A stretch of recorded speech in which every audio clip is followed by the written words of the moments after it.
ça n'arrive qu'aux autres. Voilà, avoir un grave accident et devenir handicapé, ça arrive qu'aux autres, bien sûr. En tout cas, c'est ce qu'on a tendance à se dire, malheureusement.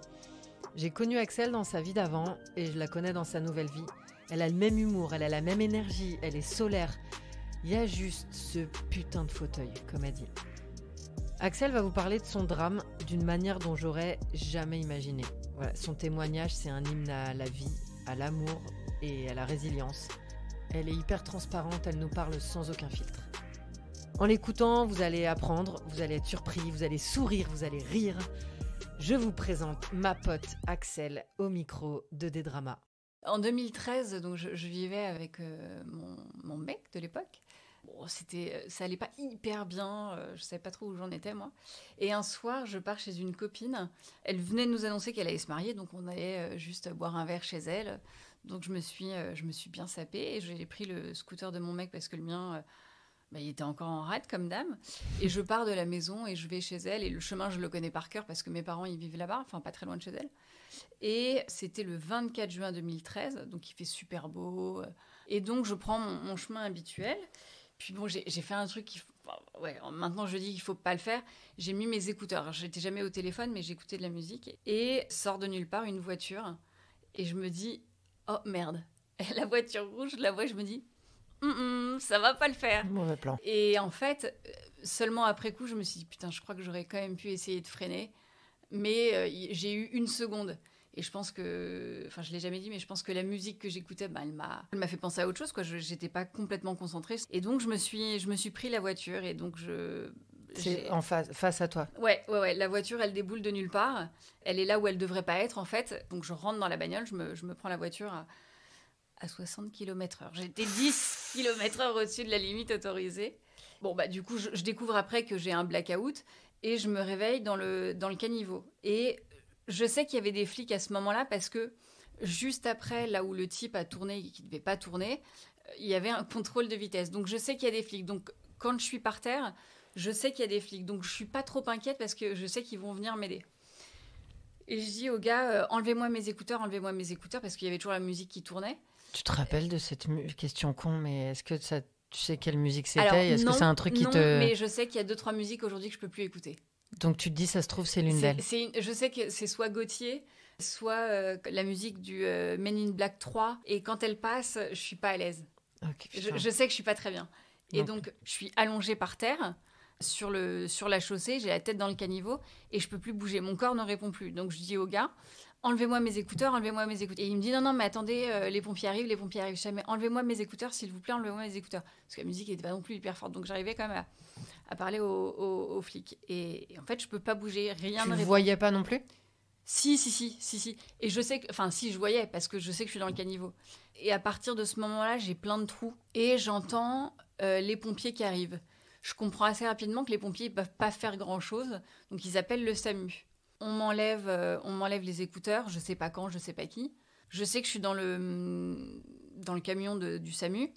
Et j'arrête pas de dire appelez Nicolas, donc qui est mon mec. Et je dis appelez Nicolas et je donne son numéro. Et à l'époque, sur mon téléphone, j'avais 2 codes. La connerie absolue, mettre 2 codes. Et en fait, je leur ai donné le mauvais code, donc ils m'ont bloqué mon téléphone. Et j'arrêtais pas de donner le numéro de Nico. J'étais appelez-le, s'il vous plaît, appelez-le. Et le type me disait mais on peut pas parce qu'on ne sait pas encore dans quel hôpital vous allez aller. Je sais qu'après, je suis à l'hôpital. T'as pas de douleur à ce moment-là? Non. Non, j'ai tu sais que douleur. Tu peux pas bouger, mais il n'y a pas de douleur. En fait, quand je suis dans le caniveau, je me souviens, je me suis dit, ok, je viens d'avoir un accident, mon corps ne répond plus, c'est juste pour me protéger, c'est pour ça que je peux plus bouger. Le corps est bien fait, je vais rebouger, mais là, c'est juste qu'il faut rien abîmer. Tu sais, c'est comme dans les films, surtout le bougez pas, ça pourrait aggraver les trucs. Et donc, je me suis dit, c'est ça. En fait, je peux plus bouger parce que mon corps s'est bloqué pour me protéger. Après, je comprends qu'on est en train de me découper mes vêtements. J'étais dégoûtée parce que j'adorais les fringues que j'avais ce soir-là. J'avais une petite jupe trop jolie, une petite veste Enfin bref, ils m'ont flingué mes fringues. Ils me les ont rendues, tout était coupé en 2. Bon, bref.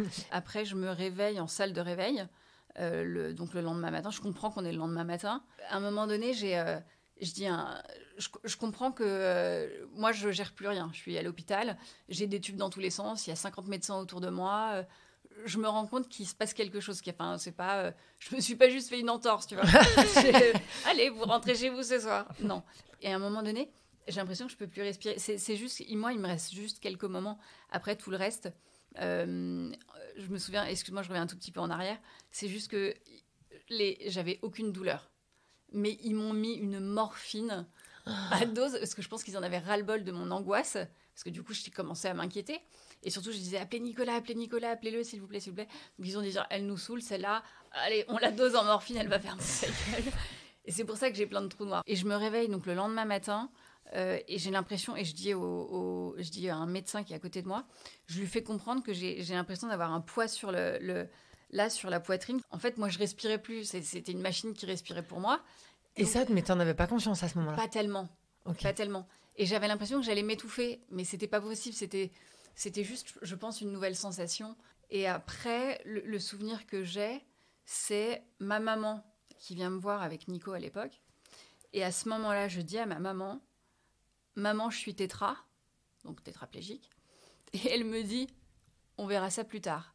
Et je me souviens, dans ma tête, je me suis dit, ouais, je crois que ça se discute pas trop, en fait. Le plus tard, ce sera toujours comme ça. Et donc là, t'en étais sûre, alors que personne t'avait encore rien dit? En fait, je pense que ça a été évoqué. Je pense que j'entends les médecins qui parlent de tétraplégie, que la moelle épinière a été touchée. On me parle des cervicales, C5, C6, C7. J'entends les médecins qui se parlent entre eux. Mais tu sais, on m'a donné tellement de médocs. Enfin, je pense, c'est même sûr. Et je pense que je l'avais entendu. Peut-être qu'un médecin me l'a dit, mais je savais que... Oui, t'as plus non, la suite des... Non, j'ai pas le moment où on me dit, au fait, tu es tétraplégique, tu remarcheras plus, tu seras en fauteuil toute ta vie. Ça, je l'ai pas. Je pense que c'est comme ça. Et donc, je le dis à maman, elle me dit, on verra ça plus tard. Et dans ma tête, je me dis, ouais, je crois que c'est tout vu. Ensuite, je passe en réa. Je passe à peu près 5 semaines en réa. Et donc, en fait, voilà, je suis tétraplégique, c'est-à-dire que j'ai les 4 membres qui sont touchés parce que ma moelle épinière a été touchée assez haut. Je suis sous assistance respiratoire parce que je ne peux plus respirer toute seule. J'ai des sondes pour m'aider à faire le reste. Donc, je ne peux pas me nourrir, je peux pas respirer seule. Donc, voilà, 5 semaines, ça se passe assez bien parce que je récupère assez vite. En tout cas, la capacité respiratoire, on m'enlève au bout de, 3 semaines, je suis restée sous assistance. C'est là que, en gros, tu comprends à peu près ce que ça va devenir la vie après. Ma maman aussi qui m'a dit, mais tout ça, c'est une parenthèse dans ta vie. C'est une parenthèse. Ouais. Grosse la parenthèse. Mais... elle est un peu longue, là, la parenthèse. Il n'y avait pas donc il n'y a pas eu de moment au début où il y avait possibilité ou espoir ou quoi que ce soit. T'as su assez vite. Alors. Aussi parce que du coup, là, tes mains, tu utilises tes bras aujourd'hui, donc j'imagine qu'il y a eu des grosses évolutions. Il y a différents niveaux. Comme tout, tu vois, il y a de l'autisme léger comme de l'autisme très lourd. T'as par exemple le niveau, je dirais le plus handicapant, le plus grave, c'est celui d'intouchable, qui lui ne peut littéralement plus rien faire tout seul, il ne bouge même pas ses bras. Lui, ce monsieur, il existe. Et il y en a plein comme lui qui, c'est de la tétraplégie complète. Et moi, ce qu'on appelle de la tétraplégie incomplète, c'est-à-dire que on m'avait dit, vous allez récupérer, on ne sait pas combien, parce que c'est neurologique. On ne sait jamais. C'est comme, tout ce qui est neuro, les médecins, tu sais, ils se mouillent pas parce qu'on peut pas savoir. Ils préfèrent te dire le pire, elle remarchera jamais. Moi, je me souviens, ils ont dit à Nico et à ma famille, Axel, elle respirera plus jamais seule, elle ne remarchera jamais, elle ne bougera plus jamais. Enfin, attendez-vous au pire, quoi. C'est un légume. Attendez-vous à ce que ce soit un légume. Alors après, j'avais toute ma tête.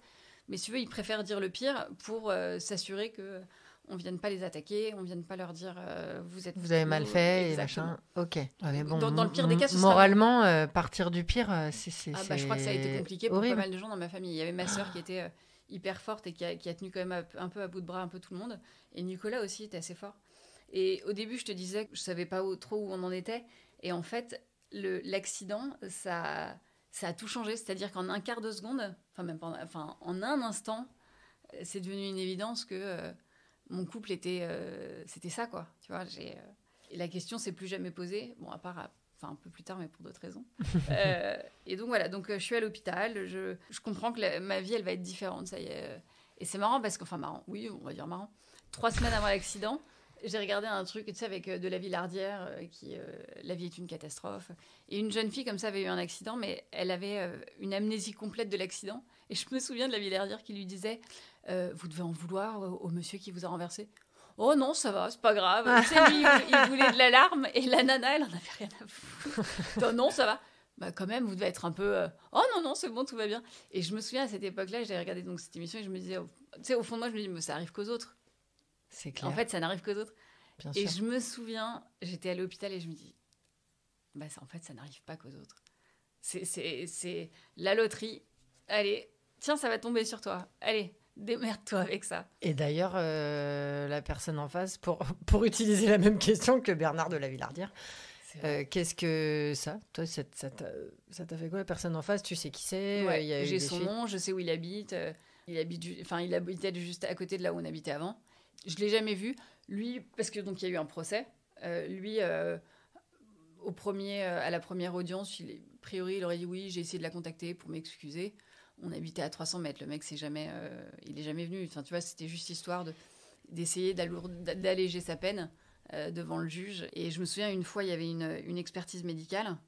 Et là, j'entends le médecin dire Monsieur Machin va arriver. Et là, mais panique totale. Et je dis au médecin attendez, il vient? Et il me dit bah oui, pourquoi? Je dis non, non, mais c'est le monsieur qui m'a renversé. Moi, en fait. Et là, je réalise que je peux pas le voir. Ouais. Je disais toujours ouais, j'en ai un peu rien à faire, ça m'est égal. Et là, de comprendre que le mec Ça qui m'a matérialisait renversé le truc, là. arrive, et j'ai dit non, non, non, non, dis-lui de pas venir. Moi, je peux pas. Là, c'est pas possible. Il peut pas venir. Je tiendrai pas. Donc, je l'ai jamais vu. Il a eu une peine de... Qu'est-ce qu'il a eu 1 an, je crois 18 mois de prison avec sursis, avec 5 ans de mise à l'épreuve. On lui a retiré son permis. Il l'a récupéré 1 an après. Lui, pour le coup, c'était une vraie parenthèse. Après, il sait ce que... Il sait quelles ont été les conséquences. Ouais, non, mais il avait pas l'air très... Parce que tu vois, il a dit ouais, mais moi aussi, j'ai des enfants, je sais ce que c'est. Quand je sais ce que c'est quoi? Bah, je sais pas, justement. Je crois qu'en fait, il sait rien du tout. Et non, lui, sa vie, je pense qu'il en avait... Enfin, je veux pas dire qu'il en avait rien à foutre, mais comme il comprenait pas, comme il sait pas ce que c'était, comme il sait pas à quoi ressemblerait ma vie, et en même temps, je le savais pas non plus à quoi ça ressemblerait. Au moment de l'audience, je pense que je savais pas encore tout à fait ce que ça allait être ma vie. Donc, Du coup, tu t'interdisais de te projeter ou tu projetais... Tu te disais quoi pour tout, pour le taf, pour ta famille, sur le moment? Est-ce que tu vivais au jour le jour? C'était surtout, ok, je dois gérer avec la douleur, je dois gérer avec savoir comment faire au jour le jour, ou t'avais peur pour l'avenir? je pense que comme beaucoup, j'étais au départ un peu dans le déni. Je pensais à certains trucs en me disant bon, les gens me demanderont certainement pourquoi j'ai cette cicatrice sur le cou. Je me souviens de médecin qui me disait je vous ai fait une belle cicatrice, hein, elle est super. Je suis fière de moi. On verra rien. Et je me souviens m'être dit je pense que quand on va me voir, c'est pas la première chose qu'on va remarquer, c'est pas forcément la cicatrice sur le cou. Je crois que mon fauteuil, il fait le job. Et je dis, oui, on la verra à peine. Je crois qu'on en a rien à foutre. Hein. De toi à moi, gars, je crois qu'on s'en fout. Du coup, t'étais limite positive, on peut dire, en sortant de ça. Mais ouais, parce que en fait, il y a aussi l'aspect social et familial. J'étais hyper bien entourée.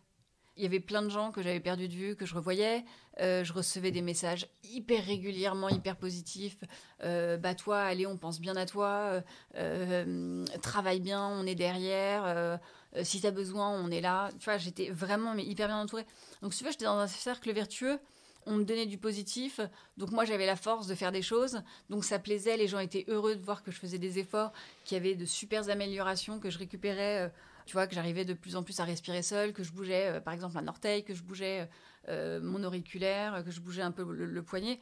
Donc, dès que je faisais un nouveau truc, les gens étaient hyper heureux, donc m'envoyaient plein de messages hyper positifs, de bonnes ondes. Et donc, j'étais dans un cercle vertueux qui faisait que je faisais quelque chose de bien, on me renvoyait, donc ça allait mieux. Donc, ça a toujours été comme ça. Ouais, je dirais les 9 premiers mois, c'était hyper positif. Jusqu'au jour où j'ai eu un rendez-vous, j'étais encore en centre de rééducation. Donc parce qu'après les 5 semaines en réa, une fois que j'ai récupéré, que je pouvais respirer seule, que la partie qui ne se gérait, en tout cas, si tu veux, qu'à l'hôpital était gérée, bon, bah, il fallait que je parte en centre de rééducation. J'avais plus rien à faire en réa, donc je suis partie en centre de rééducation. Et là, tu sais pas combien de temps tu vas rester. parce que c'est quoi, tu vas récupérer jusqu'où? Est-ce que tu vas juste récupérer juste un petit peu, donc tu restes 2 mois? Ou est-ce que tu vas récupérer beaucoup et tu vas rester donc 1 an et demi, 2 ans? Enfin, tu sais pas combien de temps tu vas rester là-dedans. Et donc, quand j'étais en centre de rééducation, j'ai un rendez-vous avec mes médecins, les infirmières, mon kiné, mon ergothérapeute. Enfin, vraiment, il y avait tout le monde. Et Nico était là, donc mon chéri. Et là, au bout de 9 mois, on me dit, bon, bah, en gros, voilà, l'état dans lequel vous êtes aujourd'hui, grosso modo, à 2-3% près, c'est l'état dans lequel vous serez toute votre vie. Donc, je suis en fauteuil roulant. Ce n'est pas que les jambes. Les jambes, pour un tétraplégique, c'est le cadet de nos soucis. Moi, je ne peux pas me faire une queue de cheval. Mes mains, elles ne fonctionnent plus. Il y a plein de trucs que je ne peux pas faire. Et donc, on me dit, voilà, l'état d'aujourd'hui, c'est l'état définitif. Et là, je me dis, ouais, c'est pas tout à fait ce à quoi je m'attendais non plus. Donc, si tu veux, je fais bonne figure pendant le rendez-vous parce que je dis à ma médecin qui me suit, je pensais que je pourrais me mettre avec un ambulateur, aller acheter une baguette de pain. C'est littéralement ces mots que j'ai prononcés. C'était il y a 10 ans. Et je sens qu'elle est sur la réserve. Elle dit oui, mais oui, mais non, quoi. Elle voyait oui, mais que tu n'avais pas pu entendre non, ce qu'il venait de dire non. et qu'elle ne pouvait pas te... Et alors, elle était... En plus, alors, elle n'était pas française, donc tout ce qu'elle disait, c'était en plus pas forcément... le mot juste. Ouais, le mot juste. Et puis, elle venait des pays de l'Est, donc elle est assez froide. Elle est comme les médecins, elle ne veut pas en donner trop. Elle ne veut pas te donner trop d'espoir. Ouais. En gros, elle me disait, bon, bah voilà, là, c'est l'état dans lequel vous allez être. Et je me souviens, elle m'a dit, mais vous comprenez ce que je vous dis? Et je me souviens d'avoir dit oui, alors que dans ma tête, c'était non. Je n'ai pas du tout compris. Mais parce que je ne voulais pas comprendre. Je ne voulais pas comprendre que c'était ça, la fin, le début même plutôt. C'est, voilà, on te donne, voilà, je te donne les cartes et maintenant tu te débrouilles avec ça. Merci, au revoir. Et donc je sors de là. Encore une fois, j'essaie de faire bonne figure. Je ne sais pas si Nico était encore là, mais je suis retournée dans ma chambre et j'ai fondu en larmes parce que je me suis dit, ah putain, en fait, je ne m'attendais pas forcément à ça. Je savais que ça allait être moche, mais je ne m'attendais pas à ça. Et je dirais que je pense que c'est une des seules fois où j'ai pleuré à cause de ça. Alors, il y en a eu une autre un peu plus tard, mais globalement, ouais. Ouais, parce que après, je me souviens d'un médecin qui m'a dit un jour, je lui dis, ouais, mais je lui dis, c'est dur pour toute autre chose. Je lui dis, ouais, mais c'est dur d'accepter. Il me dit, mais acceptez quoi, votre état? Mais c'est inacceptable, votre état. Acceptez rien. Vivez juste avec, mais n'acceptez pas. On vous demande pas d'accepter. C'est de la merde. Ouais. Il dit, c'est de la merde ce qui vous arrive, donc n'acceptez pas. Et je me souviens, lui, il m'a tellement marqué. Et je me suis dit, ouais, bah en fait, il a raison, je vais pas accepter. C'est clair. Ouais. Ok, c'est de la merde. Ouais, c'est trop de la merde. J'accepte que c'est de la merde. J'accepte que c'est de la merde, exactement. Avec. Et voilà, donc le centre de rééducation, j'y reste un peu moins d'1 an et demi. Et quand j'arrive là-bas, j'ai les mains qui bougent un peu. En fait, si tu veux, les médecins, ils te disent, à 9 mois, quand tu es quand tu as un accident neurologique comme ça, comme le mien, c'est à 9 mois, en gros, que ta vie, effectivement, ressemble à ce qu'elle sera pour toujours. Ok. Tu as 3, 6 et 9 mois. Les 3 mois, tu récupères ça. Les 6 mois, tu es à, je dirais, 75%. Et à 9 mois, tu es à 100% de tout ce que tu pourras récupérer. Ça ne veut pas dire que je récupère 100%. Oui. C'est 100% de ce que tu vas récupérer. Et c'est Madame Nature qui décide de ce que tu récupères, tout simplement. Et on te l'avait dit, ça? Cette temporalité, on t'en avait parlé? Ouais, un petit peu. Je pense que c'était les kinés, surtout, qui m'en avaient parlé. Est-ce que j'en sais rien du tout, mais je me dis que tu as dû voir beaucoup les gens tristes, les gens qui cachaient leur tristesse, les gens qui, voilà, il doit y avoir un truc avec les proches, ou est-ce qu'il y a eu plein de moments où tu allais justement positiver, faire la nana souriante pour pas faire de peine à ta mère, à ta sœur, à ton mec? Est-ce qu'il y a eu des trucs? Et si oui, comment dans le temps on gère ça et est-ce que ça évolue ça? Ou est-ce qu'au contraire, vu que tu les connais bien, tu te lâches et tu dis non, si j'ai envie de pleurer et de dire que j'en peux plus.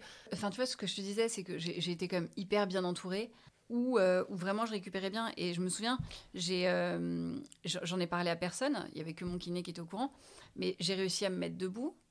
Bon, ça, les gens le savaient, mais j'ai commencé à pouvoir marcher entre les barres parallèles. Alors après, on se calme, marcher entre les barres parallèles pour une tétraplégique, ça n'a rien de fonctionnel. C'est-à-dire que je ne vais pas m'en servir, comme je disais à la médecin, pour aller chercher ma baguette. C'est juste histoire de me verticaliser, de faire que mes organes reprennent bien leur place de temps en temps. Et donc, j'ai caché à tout le monde que je faisais des pas entre les barres parallèles.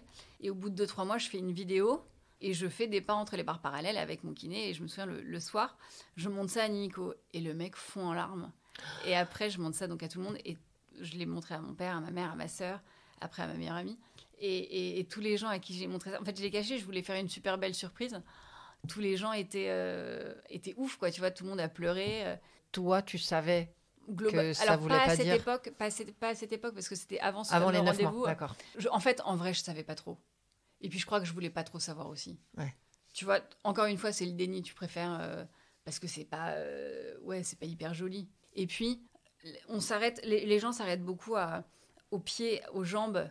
Quand tu es en fauteuil, les gens pensent uniquement aux jambes, mais tu pourras remarcher... Ouais, c'est vrai. Moi, mais les c'est le premier truc qu'on se demande. Rien à foutre de savoir s'ils peuvent remarcher. Moi, ce que j'aimerais, c'est pouvoir, tu vois, c'est tout bête, éplucher un légume. Je suis obligée de demander à mon mec de le faire parce que je peux pas le faire. Les jambes, on s'en fout complètement. Moi, ce que je voulais, c'était, et je me souviens quand j'étais en réa, donc je refais encore un saut en arrière. Je me souviens, j'avais dit à ma maman, je m'en fous de mes jambes, je veux juste récupérer mes mains. Je veux être capable de faire un truc avec mes mains. Parce que quand j'ai quitté le milieu de la pub, là où on s'est rencontrés, c'était pour faire de la restauration de meubles anciens. Donc, je m'étais lancée là-dedans. Donc, t'avais déjà quitté, ok. Ouais. Et donc, j'avais fait une formation et j'en commençais une autre en septembre 2013. Ah, raté. Tu venais de commencer une formation d'un truc manuel à ce moment-là. Ouais. Et donc... spoiler, c'est fini, je peux plus. On laisse tomber. Putain, je t'ai dit de pas raconter la fin avec ça. C'est pour ça que je disais à ma maman, moi qui suis hyper manuelle, ma maman aussi, j'ai dit à maman, je m'en fous de mes jambes, je veux juste récupérer mes mains. Être capable de peindre, être capable de poncer quelque chose, être capable de tenir un clou et un marteau. Ce qui est malheureusement plus possible aujourd'hui et ce qui ne le sera plus jamais. Ça fait 10 ans que j'ai eu mon accident. C'est fini. Là, je suis au max de ma récupération, à part si quelqu'un veut bien donner des millions d'euros à la recherche et me permettre de faire un miracle, s'il vous plaît, c'est maintenant. C'est le moment de faire un putain d'appel. Mais ça, c'est un point. Il y a des telles avancées de la médecine. Tu dois toujours avoir dans un coin de ta tête, sans forcément, évidemment, tu dois te retenir de te raccrocher à ça, mais te dire, il y a potentiellement un jour une opération, un truc qui peut faire que ça change les choses. Le problème, c'est que moi, ma pathologie, c'est un accident. Souvent, nous, les médicaments qu'on a, en général, c'est les médicaments que les scléroses en plaques ont eu, les SLA. Parce que c'est assez proche. Cette maladie, il y a très peu de... tu vois, le Téléthon, c'est la myopathie, surtout beaucoup, qu'on vient aider. Pour laquelle on donne de l'argent à la recherche, mais une tétraplégie due à un accident, c'est de ta faute. Donc, t'es merde. Je savais pas qu'on Non, mais il y en a très peu. Pas... Après, t'as l'Institut du cerveau et de la moelle épinière à Paris. Donc, malheureusement, il y a très peu de recherche. Et comme on est en France, encore une fois, on va pas donner d'infos tant que c'est pas à plus de 80% de taux de réussite. Donc, on n'en parle pas. On en parle très peu. Et... il y a pas, honnêtement, il n'y a pas grand chose.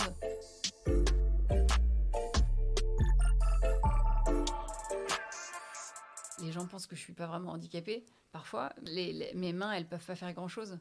Tu vois, je suis même pas capable, moi, de me faire une queue de cheval. J'en parle souvent parce que c'est un truc tout bête. Tu sais, mon entourage, je pense, ça m'est arrivé de temps en temps de demander à ma maman, à ma sœur, à mes amis très proches, de leur demander comment tu vis mon handicap, comment tu le vois. Et c'est pas que j'ai pas eu des réponses satisfaisantes, mais on dit maintenant on le sait, voilà, on fait, c'est comme ça et ça nous dérange pas. Maintenant on est habitué. Je vais pour la première fois me faire un tie and dye pas très loin de la maison avec ma meilleure amie. Effectivement, la coiffeuse pas très agréable, assez froide, pas sympa. Bon, voilà. Mais le job est fait et ma coiffure me plaît, je suis contente. Pas loin de la maison, accessible, parce qu'il y a aussi ça. Hein, ouais, c'est clair. Parce que quand t'es en fauteuil roulant, non, mais c'est bon, on est en rez-de-chaussée. Bon, on n'a que 2 marches. Ouais, je m'appelle pas Jésus, je vais pas me lever, je vais pas marcher et me remettre dans mon fauteuil après. Et donc j'y suis retournée 1 fois, 2 fois, 3 fois, et puis c'est devenu ma coiffeuse. Et puis on s'est tutoyé, et un jour, mais des années après, elle me dit, la première fois que t'es venue, je voulais pas que tu sentes de la pitié de ma part, Donc j'ai été hyper froide parce que je voulais pas que tu ressentes quelque chose que t'as pas envie de ressentir. Parce que le père de ma meilleure amie est aussi en fauteuil et que je sais qu'il y a des gens qui sont en situation de handicap qui n'aiment pas la pitié et trop de compassion. Et elle me dit, j'ai dit à ma collègue que jamais je te reverrai parce que j'ai été trop désagréable. Et elle m'a dit, t'es revenue 1 fois, 2 fois. Et puis après, du coup, ma carapace que je m'étais faite pour pas que tu te sentes blessée par de la pitié, elle s'est défaite. Et puis aujourd'hui, on se tutoie et puis on s'envoie des WhatsApp et des trucs comme ça. Et elle m'a dit, mais j'ai été hyper désagréable. Et je lui ai répondu, ouais, effectivement, la personne que j'ai rencontrée la première fois, la Alexia de la première fois et la Alexia d'aujourd'hui n'est pas du tout la même. Et les gens ne sont pas forcément à l'aise avec ça. Et je me souviens une fois, je prenais un verre avec une copine et le serveur me dit bon rétablissement. Mais j'étais déjà rétablie. Et tu vois, pour eux, c'est temporaire. Tu vois, les gens pensent fauteuil roulant, personne qui bave, comme ça, avec la langue qui pend, ou personne âgée. On se dit pas une jeune femme, parce qu'à l'époque... Une jeune belle gosse en fauteuil, on se dit, ouais, bon rétablissement. Trop belle, Gisèle Bunchen. Elle fait trop belle, j'ai fait du mannequinat. Non, rien à voir. Parce que je continue à essayer de m'habiller, tu vois, j'essaie de prendre un peu soin de moi. Bah oui, à poil, ça ferait des ordres. C'est un peu bizarre quand même. Je pense que les gens me voient une jeune femme, parce que quand j'ai eu mon accident, j'avais 28 ans, donc plutôt jeune femme. Une jeune femme en fauteuil roulant, un peu sapée, qui continue à se maquiller, c'est pas envisageable. L'être humain se dit c'est pas possible, ça peut pas arriver, donc c'est temporaire. Et je me souviens quand j'ai rencontré un de mes tout premiers voisins, quand on a déménagé, il m'a dit « Oh, alors, qu'est-ce qui vous est arrivé ?» J'ai eu un accident de voiture. Et là, je sens qu'il y a un truc qui va pas. Et je lui dis « Il y a 5 ans. » Et là, le mec se décompose. Et là, il est trop mal. Et là, le mec comprend que c'est pas temporaire, que j'ai pas juste la cheville foulée. Et que c'est ma vie, que c'est plus que juste une jambe cassée. Je comprends à ce moment-là que l'image que je renvoie, pas celle que je suis réellement. En fait, les gens ne voient, mais vraiment pour le coup chez moi, je pense qu'un 1% de ce qu'est ma vie. Parce qu'il y a 99% qui est inimaginable. Et d'ailleurs, je veux pas qu'on l'imagine, parce que c'est trop moche. S'ils ont envie de savoir, moi je leur dis, je raconte ma vie à qui a envie de le savoir. Franchement, j'ai aucun tabou. Je me dis juste que c'est pas drôle. Donc vivez dans votre bulle un peu dorée, c'est quand même plus fun. Donc je sors de... Tu vois, tu me parlais de ta vie après ma vie après le centre de rééducation. Je rentre chez moi, donc immeuble pas adapté. Donc on cherche quand même à déménager. Donc je suis restée avec Nicolas. Toi, tu voulais te marier, toi ? Ouais. Oui. Oui, tu vois, quand je bossais encore, et donc j'étais déjà avec Nico, ça fait 13 ans qu'on est ensemble, maintenant, spoiler, on est mariés. Bien quand je travaillais chez OMD, désolée Luc, il y a des moments où j'ai pas travaillé, j'avais un dossier où je cherchais, tu vois, des robes de mariée et des bagues de fiançailles, et qui ressemblaient tout à fait à celles-là, tu vois. Donc oui, j'avais envie de me marier. Après, oui, j'avais envie de me marier, même en fauteuil. Je savais pas tellement à quoi ça pourrait ressembler. En fait, tu sais pas à quoi ça va ressembler. Donc, tu vois, tu me disais, est-ce que tu vis au jour le jour ? Est-ce que tu vois plus loin ? Non, je pense que je vis au jour le jour parce que moi, il y a aussi un truc qui m'angoisse, c'est quand je serai plus vieille, qu'est-ce que je vais devenir ? Et donc moi, je reviens dans ma vie normale. Tout le monde reprend ses activités. Ma parenthèse, comme disait maman, elle est fermée, donc je reviens dans ma vie. Je peux pas travailler, c'est trop compliqué. Moi, j'ai plus mes mains. Alors, on me dit, oui, tu peux faire du télétravail. Alors, à l'époque, il n'y avait pas de télétravail, mais tu sais, Oui. tu vois, je peux être en centre d'appel. Ouais, super. Bonjour, c'est le compte de formation. Je vous appelle. Voilà, T'as pas voulu vendre du CPF, je voilà, comprends pas. J'ai pas fait le CPF. Non, parce que moi, j'ai besoin d'être avec une auxiliaire de vie en permanence, parce que pour aller aux toilettes, j'ai besoin d'aide. Je peux pas le faire toute seule.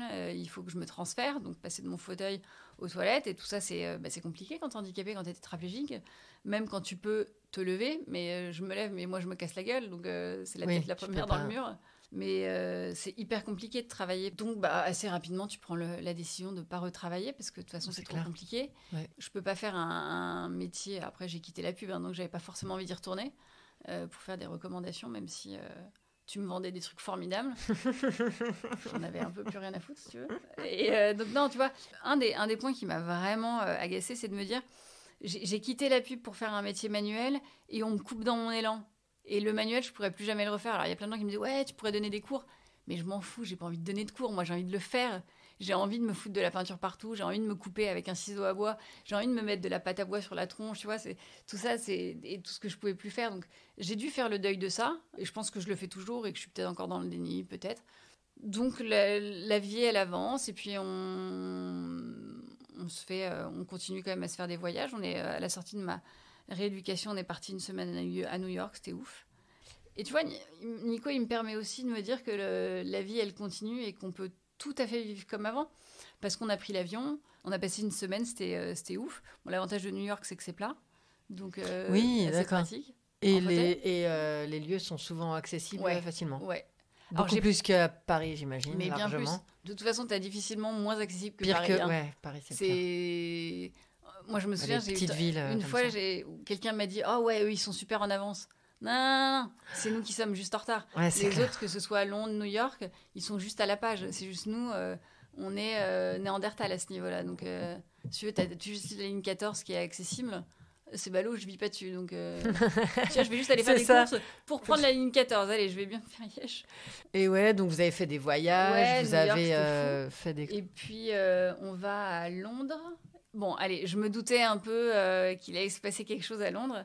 Mais je savais ni où ni comment. Et on est à Covent Garden et on est à l'endroit où il y a un groupe de musique qui joue en bas. C'est pas tous les jours le même et il y en a pas forcément tous les jours. Et Nico sait que j'adore la musique classique. Et là, ils étaient en train de jouer, mais le cliché, le truc que t'entends dans les films, dans les téléfilms américains qui passent à 13h sur TF1, quand la mariée rentre dans l'église. Et là, ils jouaient ce morceau-là. Mais le truc, c'est impensable.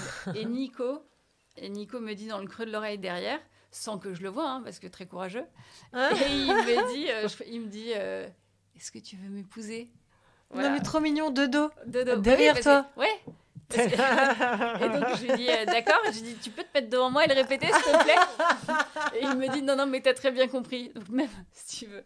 Ça faisait, alors attends, on était quoi? On était en 2015. Ça faisait 6 ans qu'on était ensemble. 6 ans. On avait traversé un accident. J'ai fait des arrêts cardiaques. J'ai pu mourir à l'hôpital. Et le mec n'est pas capable de me regarder dans les yeux pour me dire est-ce que tu veux m'épouser? Voilà où on en est. Bon, j'ai dit oui quand même. J'ai dit oui. Mais comme Jean-Luc avait son... c'était quoi déjà? L'UTMB, l'Ultra Trail du Mont Blanc, en tout fin août 2016, on ne pouvait pas se marier avant parce que sinon... Le témoin, il pourrait pas boire de l'alcool puisqu'il est en diète pendant 1 an avant de faire son fucking UTMB. Pauvre. Donc j'ai déplacé mon mariage pour Jean-Luc. Mais non. Et donc qu'est-ce qui s'est passé? J'ai une de mes cousines qui passe devant moi et ma sœur. C'est-à-dire que toute ma famille a fait des demandes en mariage. Ils sont tous mariés avant moi. Les gars, sérieux. Je veux pas être le centre de l'attention. Mais votre cousine, votre sœur, elle a eu un accident, vous voulez pas me laisser passer la première, sérieux?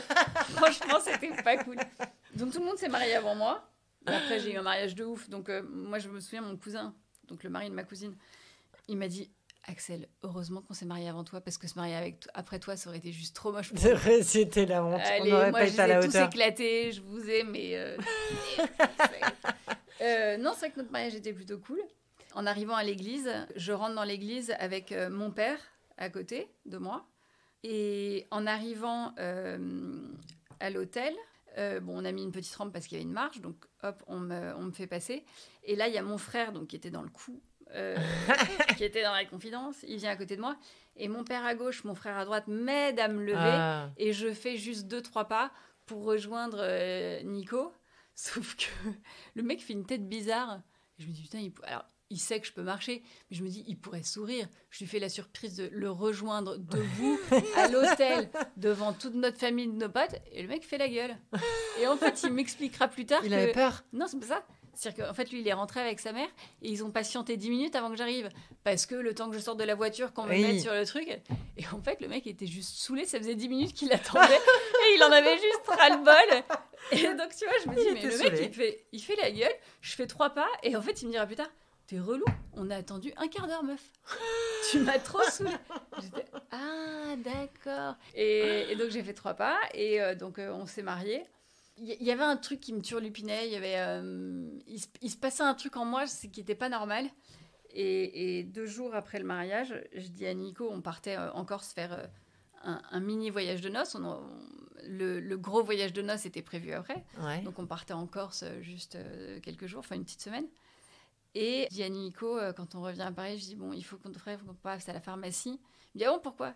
Je dis je crois qu'il faudrait que j'achète un test de grossesse. Ah d'accord, bon, on va à la pharma. Je les connais super bien. Moi j'ai tous mes médocs, donc je vais les voir tout le temps à la pharma. Et je dis bonjour, il me faudrait un test de grossesse. Et là, t'as la pharmacienne. Oh, c'est trop bien, génial! C'est trop bien, génial, elle crie, mon Dieu. Ouais, j'étais non, ta gueule, c'est pas trop bien. Moi, juste un test de grossesse et je me casse.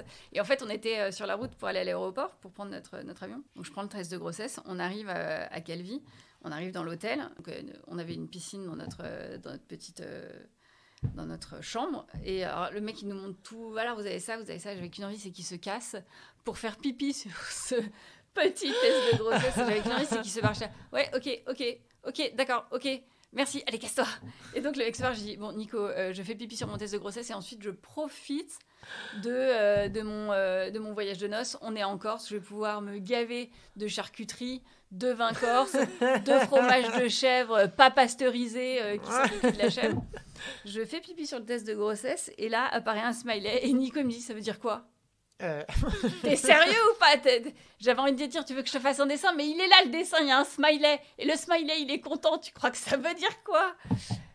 Oui, parce que du coup, j'avais pas, c'était pas forcément dans mes plans. Et donc là, le test de grossesse est positif. Et je dis à Nico, non, on va à Calvi, on va acheter un autre test de grossesse, parce que là, c'est le test de grossesse basique, tu vois. J'en veux un développé qui écrit, vous êtes enceinte. 2 semaines et demie, vous allez accoucher tel jour, c'est une fille, un garçon. Et donc, je me souviens, on va à Calvi. Nico voulait profiter, tu vois, de l'architecture. Et puis, on est juste tous les deux. C'est notre petit voyage de noces. J'en avais rien à foutre. Moi, je voulais aller à la pharmacie, me prendre un autre test de grossesse qui me dirait, non, t'es pas enceinte, tu peux boire, tu peux te gaver de charcuterie. Et donc, on va à la pharmacie. Mot pour mot, j'ai dit à la meuf, donnez-moi le test de grossesse le plus cher. La meuf me regarde comme si j'étais teubée, mais vraiment teubée. Je dis non, mais en fait, j'ai besoin d'avoir le truc le plus fiable possible. Vraiment, là, j'ai fait un test, je lui ai dit, je veux quelque chose de vraiment très, très, très, très, très fiable. Elle me dit, ah, d'accord, ok. Bon, elle me regardait déjà un peu moins comme une débile. Donc, elle me donne le test de grossesse. Nico, lui, il voulait visiter Calvi. Moi, j'en avais rien à foutre. Je voulais retourner à l'hôtel, refaire un test de grossesse, m'assurer que tout allait bien et que j'allais pouvoir profiter. Donc, en gros, je lui dis que je suis pas très bien, ce qui est absolument pas vrai. Je voulais juste rentrer à l'hôtel. Bon, bref, on finit par rentrer à l'hôtel. Je plie sur mon test de grossesse, qui est également positif. Donc, si tu veux, là, le doute commence à s'amoindrir de plus en plus. Et surtout, je comprends que je vais pas pouvoir boire. Je vais pas pouvoir bouffer de charcuterie. Je vais pas pouvoir manger de fromage coff de Corse, de chèvre. J'ai été dégoûtée, mais vraiment dégoûtée. On rentre à Paris. J'appelle mon médecin. Et il me dit, ah, super nouvelle et tout. Donc, il me fait faire une prise de sang. Bon, je te la fais courte, c'était positif aussi. Au départ, je prends le truc comme ça, mais en fait, en vrai, je savais pas trop ce que je voulais. J'étais quand même un peu paumée. Le premier test de grossesse que j'ai fait, qui m'a fait un smiley, moi, j'étais en larmes. Mais pas en larmes de joie, si tu veux, alors que Nico, lui, était trop content. Et bon, bah, j'ai quand même tenu la grossesse. Ça a été un peu compliqué quand t'es en fauteuil. Après, moi, j'ai connu que ça, donc j'ai pas de... Oui, de comparaison, mais... J'ai aucune comparaison possible. J'ai eu les nausées comme tout le monde, sauf que moi, je peux pas me lever toute seule de mon lit, je peux pas aller dégueuler dans les toilettes. Nicolas, 3h du matin, est-ce que tu peux m'aider à me réveiller? Il faut que je dégueule. Nicolas, s'il te plaît, il faut que j'aille pisser pour la 27e fois de la nuit. S'il te plaît. Tu te mets sur le fauteuil, tu vas aux toilettes, tu te remets sur les chiottes, après tu te remets sur le fauteuil, tu vas dans la chambre, tu te remets au lit. Et ça, si tu veux 4-5 fois par nuit, le mec, il a pété un câble. Mais voilà, la grossesse se passe, je finis par l'accepter. Et donc, le 21 avril 2017, naît Abigail. Comment là, t'as besoin d'aide Ah, bah, je peux rien faire. T'as besoin de beaucoup d'aide. Bah, je peux rien faire. Je veux ma fille. Bonjour, excusez-moi, j'appuie sur un bouton. Est-ce que vous pouvez me passer ma fille? Merci. Je appuie sur le bouton. Est-ce que vous pouvez me préparer un biberon parce que je peux pas le faire? Excusez-moi, est-ce que vous pouvez m'aider pour? Excusez-moi, est-ce que vous pouvez m'aider pour? Donc là, ça doit être génial maintenant. Là, dès que l'enfant grandit, moi, je gagne en autonomie, c'est canon. Où Abigail s'est mise à marcher. On l'a autonomisée hyper tôt, pas le choix. Il faut que tu apprennes à faire tes lacets plus tôt que tout le monde. Il faut que tu apprennes à t'habiller plus tôt que tout le monde. Il faut que tu apprennes à te laver les cheveux plus tôt que tout le monde. Elle donne pas la main dans la rue. Parce que quand elle est avec moi, je peux pas lui donner la main, je pousse mon fauteuil. Donc elle est pas habituée à ça. Pas du tout. Non, elle reste à côté. Ou alors, quand je suis sur un fauteuil électrique, comme elle est comme moi, elle a pas envie de marcher. Donc elle se fout sur mes genoux. Oh maman, t'as tellement de chance d'avoir un fauteuil. Ouais. Écoute, ouais. Ok. Et tu vois, partons sur ça pour le moment. Voilà, maman, t'as tellement de chance, t'as pas à marcher. Ouais. De temps en temps, quand elle est face à une situation que j'ai préféré pas lui montrer, je commence à lui expliquer. M'expliquer une lésion médulaire à une enfant de 6 ans. Vas-y, accroche-toi. Viens à la maison, viens m'aider parce que moi, je vais pas y arriver. Elle sait que je suis handicapée. Elle sait que c'est un accident. Elle sait que je remarcherai jamais. Elle sait qu'il y a plein de choses que je peux pas faire. Mais bon, elle peut évidemment pas comprendre exactement pourquoi aujourd'hui. C'est impossible. Mais oui, c'est plus simple pour moi qu'elle soit grande. Du coup, je profite pas de mes bébés parce que j'en ai eu une deuxième. Spoiler. Donc, combien de temps après 4 ans et demi. 4 ans et demi après. 4 ans et demi après, j'ai eu Pénélope. Et elle, pour le coup, a été prévue. Et tu vois, plein de gens me disaient « Oh, c'est formidable. Tu verras avec ta situation, tes enfants, vous aurez une harmonie, il y aura un truc, un lien particulier. » Ouais, alors moi, je l'attends encore, le lien particulier, parce que « Maman, t'es méchante, je te déteste !» Bah, je l'ai déjà à 6 ans. Mon Dieu. La deuxième qui me mord la cuisse pour je sais pas trop quelle raison. On sait pas, elle mord. Non, mais l'autre jour, elle a mordu Nico, je sais pas trop, mais en plus, elle fait mal. C'est horrible, je sais pas si ta fille, elle t'a déjà mordu, mais ça fait super mal. Mais en fait, la première, c'est une princesse très précieuse, chochotte et pas courageuse. Et numéro 2, c'est un tank. C'est un bulldozer, elle fonce dans tout, elle gueule en permanence. On ne sait pas pourquoi, quand elle pousse, donc elle a 1 an et demi, elle pousse sa petite poussette dans le couloir qui résonne de dingue et elle fait comme ça sur tout le couloir. J'ai envie de mourir, je veux plus vivre, j'en ai assez. Et elle passe sa vie à gueuler. Voilà. Numéro 2, c'est un bulldozer. C'est un tank dans un corps de petite fille. Même si c'est elle qui a demandé à avoir une petite sœur dans sa lettre au Père Noël il y a 3 mais littéralement. Alors, je lui dis, bon, on fait la lettre au Père Noël. Alors, en tout premier, un petit frère ou une petite sœur. Voilà, trop mignon. Donc, en fait, quand sa sœur est arrivée, comme elle l'avait écrit sur sa lettre au Père Noël et qu'elle a une très bonne mémoire, elle est persuadée que sa sœur est à elle. Que je l'avais dans mon ventre, que c'est moi qui l'ai fabriqué. Oui, t'étais le facteur. Mais voilà, pour elle. Je t'apporte ton cadeau. J'en ai chié pendant 9 mois. J'ai une cicatrice pas possible, j'ai pris 20 kilos, mais elle est à toi. Vas-y, c'est cadeau. Moi, j'ai fait tout le taf, je suis le four.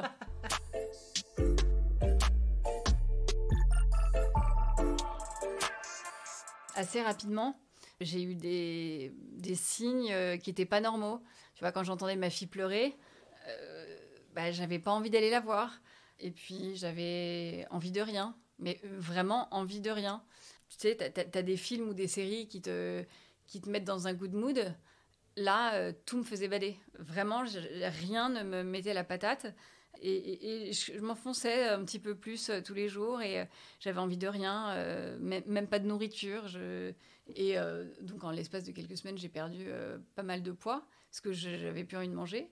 Mon aversion pour ma fille a été de plus en plus importante. Et vraiment... C'était compliqué. J'ai compris assez rapidement qu'il y avait un vrai problème, enfin qu'il y avait quelque chose d'existant. Et en fait, donc j'ai vu mon médecin et on m'a décelé une dépression postpartum. Alors que, numéro 2 était totalement calculé, totalement prévu au programme. Et c'était d'autant plus inattendu que numéro 1 était une surprise et que j'ai rien eu. Il y a eu aucun problème, à part la fatigue. Tu t'engueules avec ton mec parce que voilà, c'est normal, hein, bien sûr, ça met les nerfs à rude épreuve. Et là, donc, totalement inattendu d'avoir un truc qui allait pas, et je voulais pas voir ma fille. Il fallait plus qu'elle soit là. Je voulais trouver un moyen de revenir. Enfin, tu vois, c'était tellement déraisonnable. À un moment donné, je me suis dit, bon, il faut que je trouve une solution pour revenir en arrière et défaire ce que j'ai fait. Et en fait,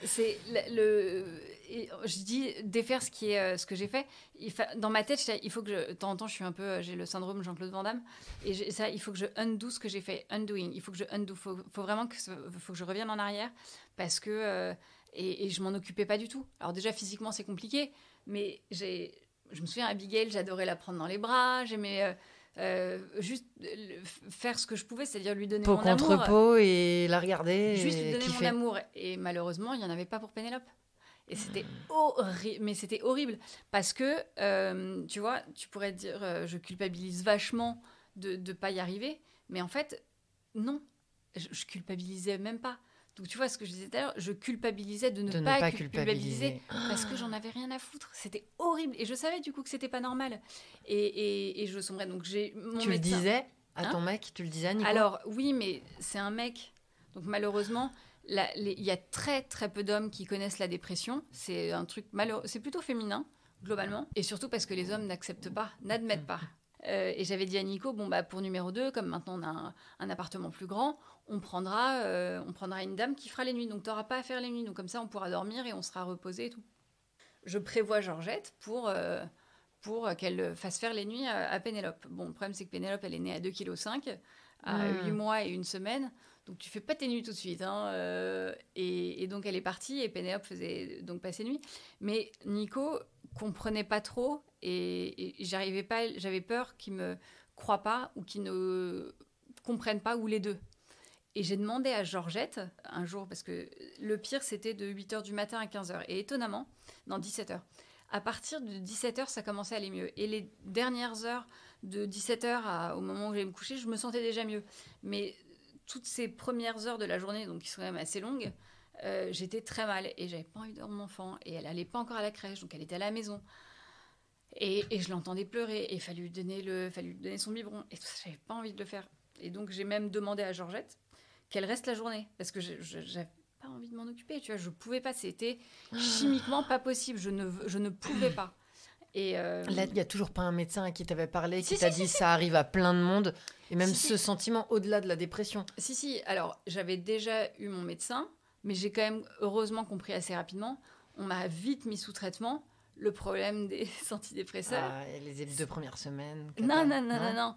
4 à 8 semaines. Et le truc, c'est que moi, je pense que j'ai été dans... Alors, heureusement, pas trop longue, mais un jour, j'ai appelé mon médecin, pas celui qui m'a donné mon traitement, mais celui qui me connaît depuis toujours. Et je l'ai appelé, je lui ai dit, docteur, ça ne prend pas, ça ne fonctionne pas. Et il m'a dit, Axel, je t'en supplie, tiens le coup, ça va arriver, ça va venir, ça met du temps, c'est normal, mais accroche-toi, je te jure que ça va arriver. J'étais un docteur, je vous fais confiance, mais jurez-moi que ça va marcher, parce que là, pour l'instant, ça ne marche pas. Je vais de plus en plus mal, j'ai des pensées qui sont de plus en plus moches. Donc vraiment, dites-moi. Et il me dit, Axel, je te promets, fais-moi confiance. Et je le connais depuis... presque 30 ans, si tu veux. Et tu sais, j'avais ce sentiment de tomber dans un trou. Et quelqu'un me disait, oui, t'avais du mal à remonter. Je disais, non, c'est pas que j'ai du mal à remonter, c'est que je touchais pas le fond. Il y avait pas de fond, c'est je tombais. Tu te raccroches à rien et tu continues à tomber. Et t'es dans des trucs qui sont de plus en plus noirs. Mais vraiment, c'est comme ça que je le verbalise, parce que c'est comme ça que je le ressentais. J'avais des pensées noires. J'ai traversé un truc moche. J'ai fait des arrêts cardiaques à l'hôpital. J'ai eu des épisodes de défection chez le coiffeur, bien avant. Mais je n'ai jamais traversé de trucs aussi moches que ça. Même mon accident ne m'a pas mis dans un état dépressif aussi violent. Et un jour, j'accompagne Abigail. C'est là où j'ai commencé à remonter un peu la pente. Je dépose Abby chez une de ses copines pour un anniversaire. Et je reviens à la maison et je passe au-dessus du périph'. Et tu vois, je vois les voitures qui passent. Alors évidemment, je me dis pas, je vais sauter du périph', parce que de toute façon, je peux pas. Je peux même pas me foutre en l'air de cette manière, c'est dommage. Mais simplement, je me suis dit à ce moment-là, j'aimerais qu'une voiture termine le travail définitivement. Ouais. Et je m'étais jamais dit ça après mon accident. Putain, c'est fou. Et c'est à ce moment-là que j'ai pris conscience de la puissance de la dépression postpartum. Parce que j'ai pas fait de dépression après mon accident. J'aurais pu, parce que c'est moche, c'est pas joli, c'est pas fun. Bon, je crois qu'après ça, c'est là où j'ai commencé un peu à remonter la pente. Et c'est surtout ce jour-là où je me suis dit, mais c'est une horreur, ce truc. C'est vraiment une horreur. Et les médicaments ont commencé à faire effet. Et après, c'est allé mieux.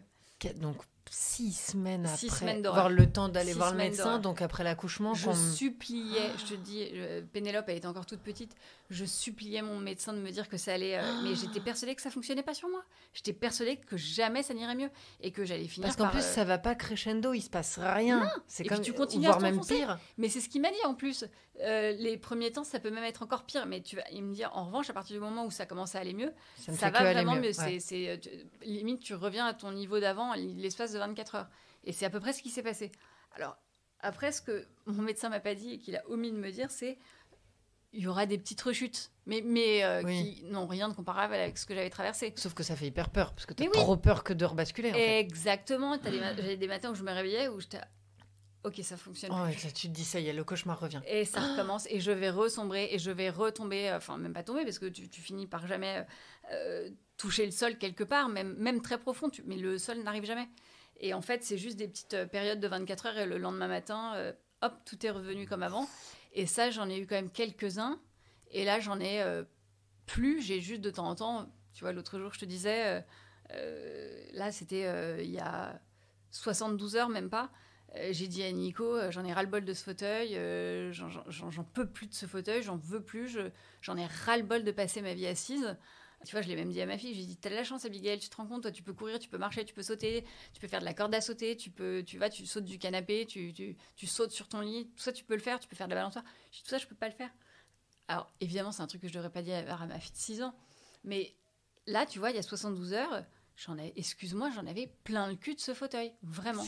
Et tu vois, ce qui est très schizophrène, c'est que j'en ai ras-le-bol de ce fauteuil. Quand je le vois, j'en ai mais vraiment marre. Mais sans ce fauteuil, je peux rien faire. Quand je suis sur mon lit, je suis totalement handicapée. Je ne peux rien faire. Ouais, tu l'aimes autant que tu le détestes. Exactement, parce que c'est exactement ça. C'est le symbole de ce que tu peux plus faire, mais c'est aussi ce qui te permet d'aller le plus loin possible. Est-ce que tu te rappelles du moment où tu t'es dit j'ai Pénélope dans les bras et là je kiffe, non. Alors que c'était pas arrivé non. avant. C'est parce que c'est progressif. Exactement. Et que c'est en dents de scie et que c'est petit à petit.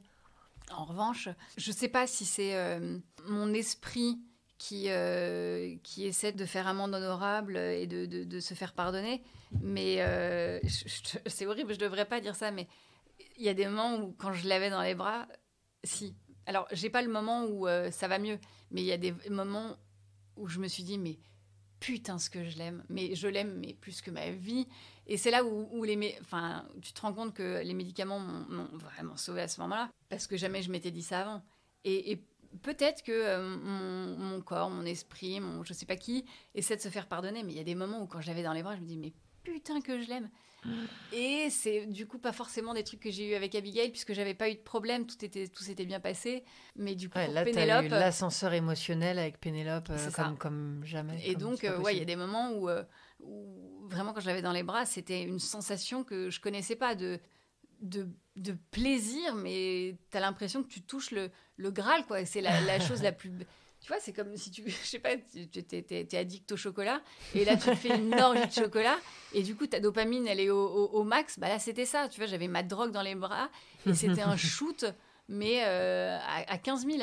Et j'avais jamais ressenti ça. Donc, malheureusement, après sa naissance, et c'était pas de sa faute, c'est chimique, après sa naissance, j'ai été très mal, mais grâce à elle, j'ai connu des moments d'extase, mais juste en l'ayant dans mes bras.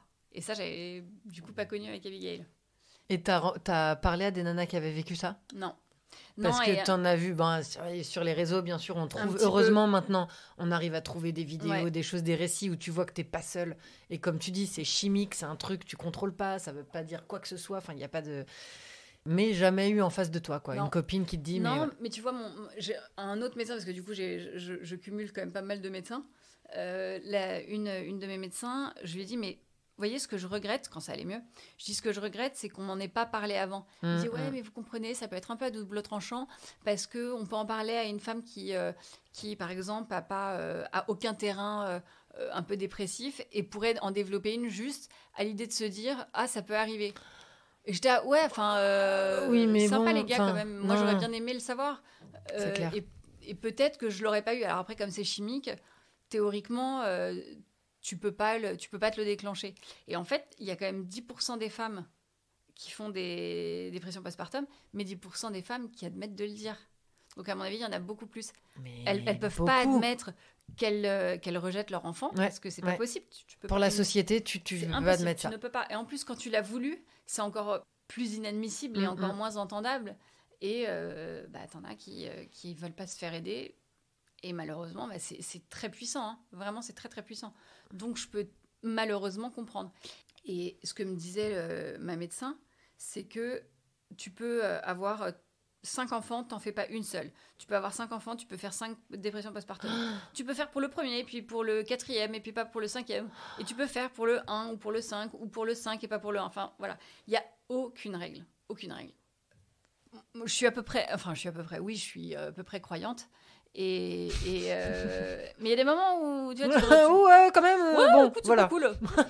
Tu vois, et à ce Peut mieux moment, faire.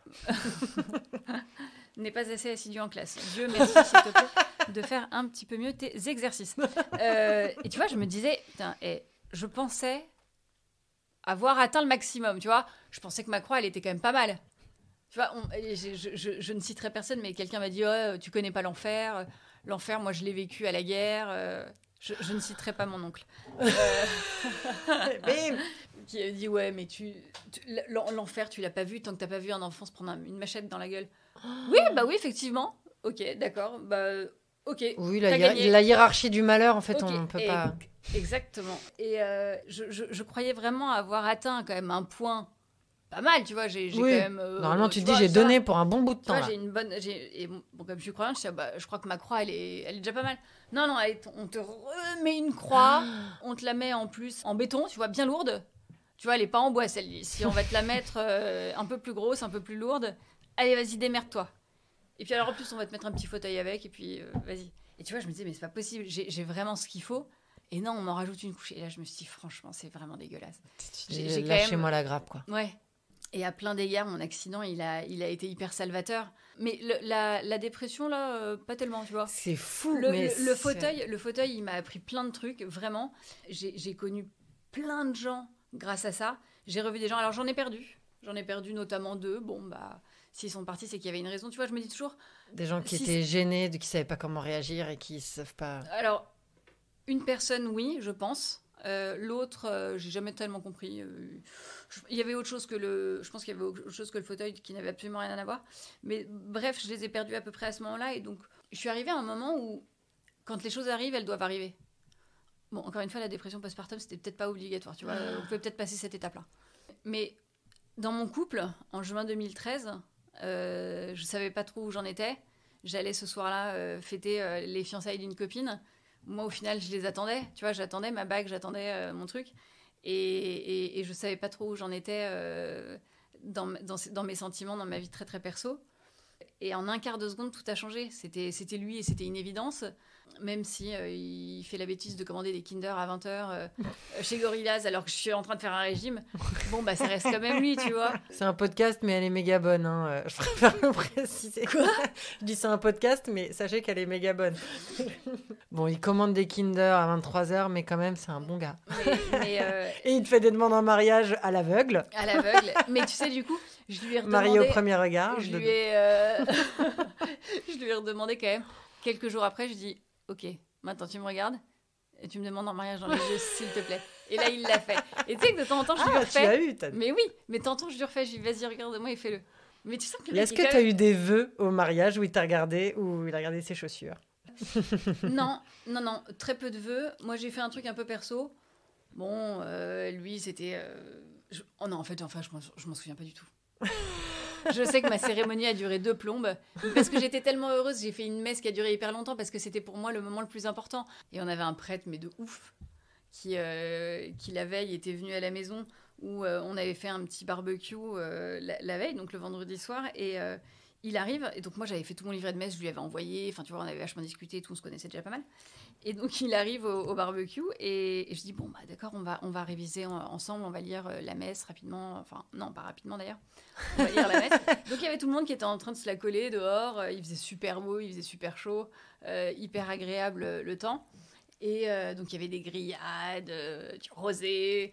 Et donc nous on était à l'intérieur de la maison en train de lire le truc et à un moment il dit c'est bon, on peut y aller là ou pas ? De quoi ? Je dis mais on peut sortir boire un verre ? Mais littéralement il me dit je peux sortir boire un verre ? Je disais, mais frère Grégoire, on n'a pas terminé là. Ouais, bah c'est bon, on verra demain. Mais non, on verra pas demain. Demain, c'est la messe en fait, mec. Et il dort. T'étais plus bouillante que frère Grégoire, quoi. Il en avait rien à foutre. Lui, ce qu'il voulait, c'était aller boire du rosé avec les autres dehors. J'étais là, ouais, d'accord, mais on verra demain. Mais en fait, demain matin, c'est la messe, donc on va pas pouvoir réviser. Enfin, à part si tu veux qu'on se réveille à 6h du matin, mais moi, j'ai autre chose à foutre, en fait. Et le type, il dormait chez ma tante. Et je me souviens, il y a une de mes cousines qui va voir maman et qui dit Dominique, excuse-moi, on a un problème. Ton prêtre, il veut pas partir. Il veut pas rentrer avec nous. Nous, on va rentrer. Je sais pas, il était minuit. C'est drôle. Et Grégoire, il voulait pas partir. Et elle va voir maman. Elle dit écoute, on a un problème avec ton prêtre. Il veut pas rentrer. On fait quoi? Et donc, ta maman qui allait voir, frère Grégoire, là, il y a ma cousine qui s'en va. Faudrait la suivre. Parce qu'après, il y aura personne pour vous ramener. Et le mec, il avait pas du tout envie. Je sais pas s'il a pris une bouteille. Le mec, il avait. Enfin, tu vois, il a à peu près notre âge. Il doit avoir 50 plus que nous. Ah ouais, d'accord, ok. Non, peut-être 10 ans, 5-10 ans. Donc, mais et il se la collait? Il disait? Ouais. Ok. Et il est arrivé le lendemain matin, pas rasé. Et je crois qu'en fait, son homélie, l'homélie, c'est un texte que tu prépares, que tu crées. C'est pas un truc qui est déjà écrit dans la Bible. Donc, c'est un truc personnalisé. Et en fait, je pense qu'il l'a écrite sur le moment. Mais ceci dit, c'était la plus belle homélie. J'en ai chialé tellement c'était beau. Aucun souvenir de ce qu'il a dit. Mais c'était canon. Mais c'était juste canon. En lendemain de et donc, moi, je me souviens quasiment que de... Je sais que ma messe durait 3 plombes, mais j'ai kiffé. Il faisait super chaud, tout le monde était en train de crever dans l'église. Alors, j'avais acheté des petits éventails sur AliExpress. Merci AliExpress. J'aimerais être rémunérée pour ce que je viens de dire. On va en parler. Mais ma messe, elle était canon. Et ouais, je me dis que les choses, elles arrivent aujourd'hui pour une raison. Tu vois, j'aurais pas déménagé dans mon quartier, j'aurais pas rencontré mes voisins. Il y en a qui sont partis, mais il y a plein de voisins avec qui je m'entends super bien. Abigail, elle a plein de super copines. Et tout ça, ce serait pas arrivé sans l'accident. Sans l'accident, est-ce que je me serais pas séparée de mon mec? Du coup, on serait pas mariés, on n'aurait pas eu d'enfants, on vivrait pas là où on est aujourd'hui. Je serais peut-être pas en train de discuter avec toi, on se serait perdu de vue et puis on se... Tu vois, ouais, c'est chiant, ok, c'est pénible. Mais à côté de ça, je passe devant tout le monde au supermarché et ça, c'est formidable. On n'en parle pas assez. Enceinte et fauteuil, est-ce que tu peux exiger plein de choses? Non, les gens en ont rien à foutre. C'est pas vrai. Mais les gens ne te voient pas. Mais c'est pas vrai. Les gens se retournent pas dans la queue. Ils sont comme ça. Et donc, je me souviens, il y a pas très longtemps, alors c'était après mes grossesses, j'étais au Monoprix et il y avait un monsieur qui était juste devant moi. On était dans la file de... T'as le petit panneau handicapés et personnes âgées. Hein. Et je préfère le préciser. Et t'as le monsieur qui était avec son fils, il portait son fils dans les bras, qui devait avoir, je sais pas, 3-4 ans. Et il savait très bien que j'étais derrière, puisque tu sais, maintenant, je lis les gens physiquement, je lis le comportement. Ouais. Et je vois que le type ne se retourne plus. Il y a un moment, il y a son fils qui lui dit « Ah, papa, regarde là-bas !» Et tu sens le père qui ne se retourne pas, qui ne veut pas se retourner, parce qu'il ne faut pas qu'il me voie. Et là, t'as le... Pour ne pas te laisser passer. Pour ne pas me laisser passer. Mais t'as quoi? T'as un avion à prendre? Dans ce cas-là, t'es pas au Monoprix avec ton fils dans les bras. C'est un avion à prendre, mec. T'es déjà dans ton taxi en train d'aller à l'aéroport. Voilà, les gens veulent pas laisser passer. C'est comme ça. Donc ils te voient pas, quoi. Ils passent à côté de toi et Ouais. Mais parce que, comme on se le dit, les gens doivent penser que je suis pas vraiment handicapée. Ou que tu fakes. Mais c'est ça. Parce que j'ai pas mes jambes atrophiées, parce que j'ai mes muscles qui se contractent tout seuls, donc j'ai les jambes hyper musclées. Donc on a l'impression que je vais me lever et remarcher. Et il y en a plein comme ça qui...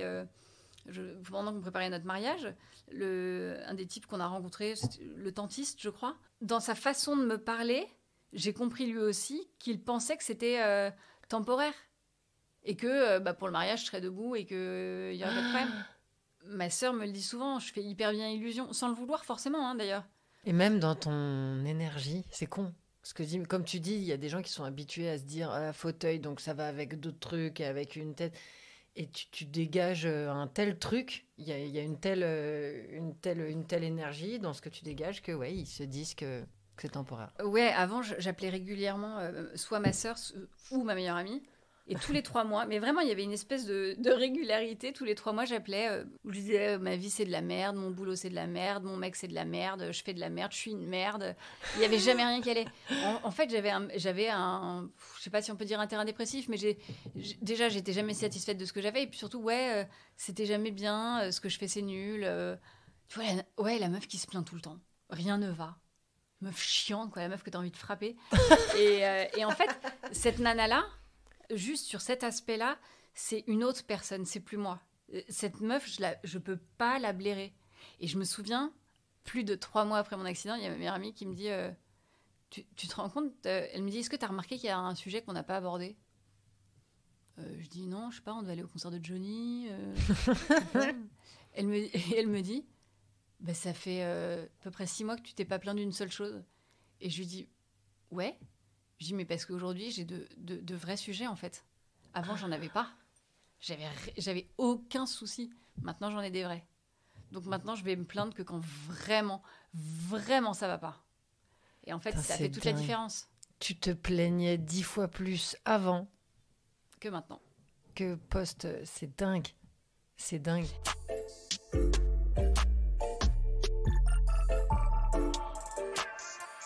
Pour revenir un tout petit peu en arrière, mon accident, il y avait ce monsieur qui m'a renversé, donc il y a eu un procès. Ça n'a aucun intérêt, hein, vraiment mon procès n'a aucun intérêt. J'y suis jamais allée parce qu'il valait mieux pas que j'y sois. On m'a demandé, mes avocats m'ont demandé pour avoir l'air le plus misérable possible, il fallait que je voie un psychiatre. Alors après, tu as le secret professionnel, donc le psychiatre ne peut pas, enfin un psychologue ne peut pas dire elle va très bien, elle va très mal. Simplement, il y a un papier qui dit que je vois quelqu'un. Mon état nécessite que je sois suivie, que j'ai un suivi psychologique. Et ça, l'avocat en avait besoin. Et il a fallu que je trouve quelqu'un, mais moi, ça allait très bien. J'avais pas envie de parler. Enfin, c'est pas que j'avais pas envie de parler, j'avais pas besoin de parler. Donc, il faut que je cherche quelqu'un pour mon avocat. Donc, je trouve, une amie de ma maman me donne un nom, elle me dit, lui, il est super.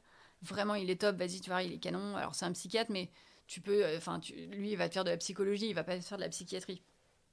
Je l'appelle et il me dit, je suis désolée, je suis full, je peux pas vous prendre. Ouais. Donc, j'étais un peu dégoûtée. Il me dit, en revanche, j'ai une consoeur dans le même cabinet qui prend. Alors, j'étais, ok, très bien, on prend la consoeur, mais j'étais un peu dégoûtée. Si tu veux, l'ami de maman que je connais depuis toujours me dit, tu vas le voir, lui, il est formidable, il est génial.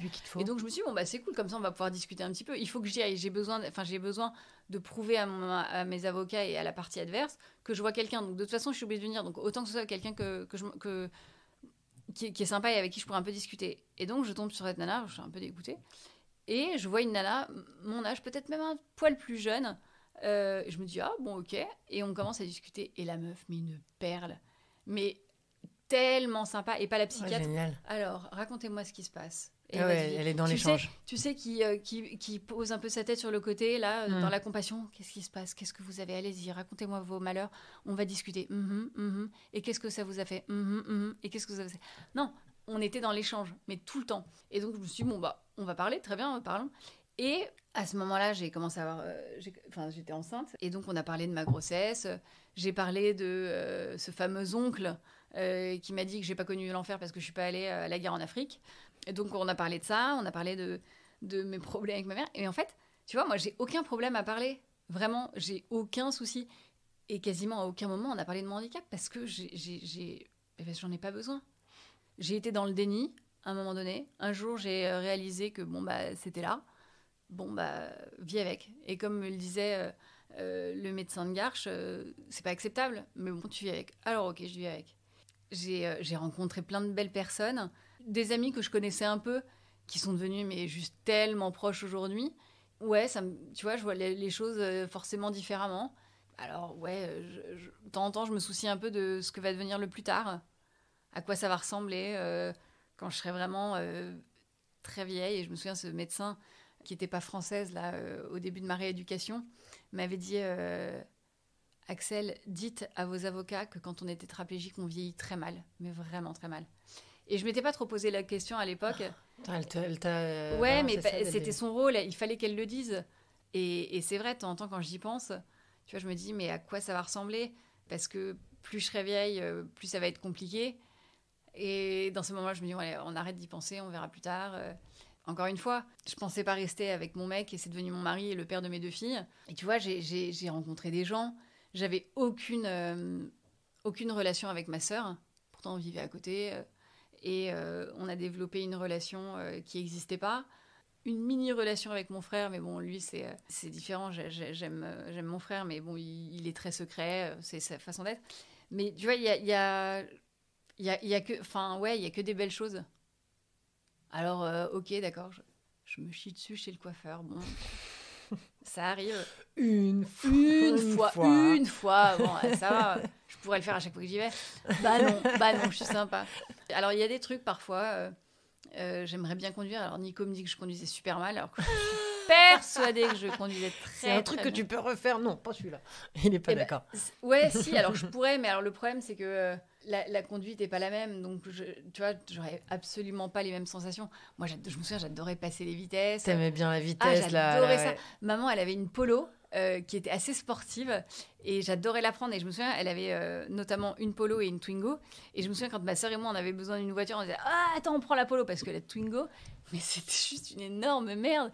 Le truc, elle avait aucune reprise, hyper chiante. Et ça, parfois, c'est des trucs qui me manquent.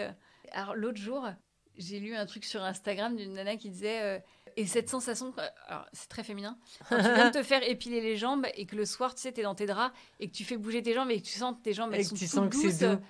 Et ça, tu vois, je me suis dit, cette sensation, elle me manque, tu vois, je peux pas le faire. Mais c'est marrant, la façon qu'elle a eu de le décrire, j'ai réussi à le ressentir. C'est génial. Mon souvenir est revenu. Et tu vois, par exemple, quand je vois une nana super bien sapée avec des talons, je me dis, ça me manque. J'ai une question complètement débile. Il y en a tu pas. viens de dire. Est-ce que dans tes rêves, tu marches ? Ça arrive. Mais ça a été le sujet de mes rêves au tout début. Et je me souviens, mon esprit, un peu taré, mais aussi à la fois essaie de me protéger un petit peu. Une fois, il y a un rêve qui m'a beaucoup marqué. J'étais encore en réa. Je ne sais pas si j'avais pu ma traque, la trachéotomie qui me permettait de respirer.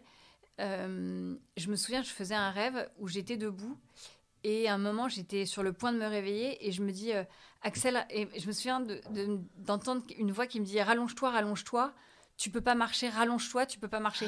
Et je me réveille et là, j'étais allongée et j'étais, ah ouais, non, je peux pas marcher. Mais non, c'est pas les rêves.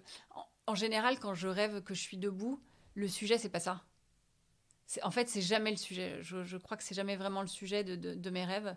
Ou si ça l'a été, c'est arrivé 1 ou 2 fois.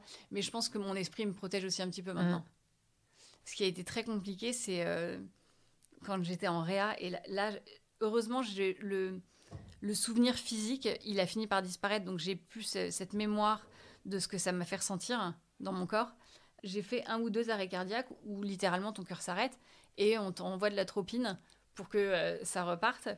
Et je me souviens à mes réveils où quand je faisais des malaises vraiment où je perdais totalement connaissance, quand tu reprends tes esprits et que tu reprends conscience, les premiers instants, je reprends tout ce qui vient de m'arriver dans la gueule. C'est-à-dire que je revis l'accident une 2e fois. Non, c'est pas vrai. Si. Et là, tu te réveilles. Et étonnamment, le matin, ça m'a jamais fait ça. Quand je me réveillais toujours en réa, ça m'a jamais fait ça. En revanche, quand je reprenais conscience de mes malaises ou des arrêts cardiaques, tu te réveilles et là, tu te reprends tout dans la gueule. T'es handicapé, t'as ça. Et t'as tout qui te retombe sur la tronche. Et ça m'est arrivé 3-4 fois. Et ça, c'est d'une violence. Tu te reprends tout dans la tête. Et ça, c'est très compliqué. C'est très, très compliqué. Axel, je vois qu'on a reçu nos gyoza et j'aimerais bien que tu puisses manger avant de reprendre le taxi. Un grand merci pour ce témoignage parce que c'est ouf. J'ai appris des choses et il y a des choses qui sont hyper marquantes dans ce que tu as dit. Je pense qu'ils peuvent vraiment aider les gens. Et merci pour ton franc-parler, pour tout, pour comme je l'ai dit, ton énergie qui est ouf et qu'on ressent, que je ressentais à distance. Et là, de te voir près de moi, j'espère qu'on va poursuivre cette relation et qu'on se reverra et que ce podcast va faire quelque chose aux gens. Et je n'en doute pas un seul instant. Merci beaucoup à toi. Peut-être que tu as une dernière chose que tu veux Non, moi dire. j'ai envie de te dire merci parce que moi j'aime bien en parler parce que moi j'ai pour le coup aucun problème avec ça.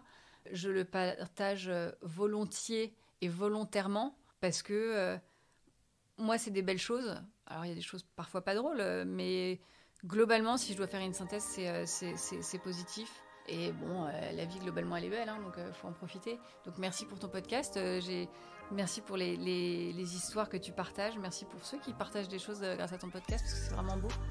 Donc, merci de laisser cet espace où on peut raconter un peu nos histoires, où tu nous écoutes et tu nous permets de partager tout ça. Donc, merci. Merci Axel. Avant la diffusion, Axel me disait « T'es sûre que mon histoire est intéressante, Edwina ?» Ouais, elle s'est permise de dire ça. Alors, je vous invite à suivre également le podcast des Dramalous. D'ailleurs, je vais vous diffuser un petit extrait pour vous donner envie. Je retire ma chaussure et je la renverse. Et là, je vois une souris morte. Je venais d'éclater avec mon gros orteil. À très vite et n'oubliez pas de dédramatiser, c'est bon pour la santé. Oh putain, ça lance des accroches. À très bientôt sur Des Dramas.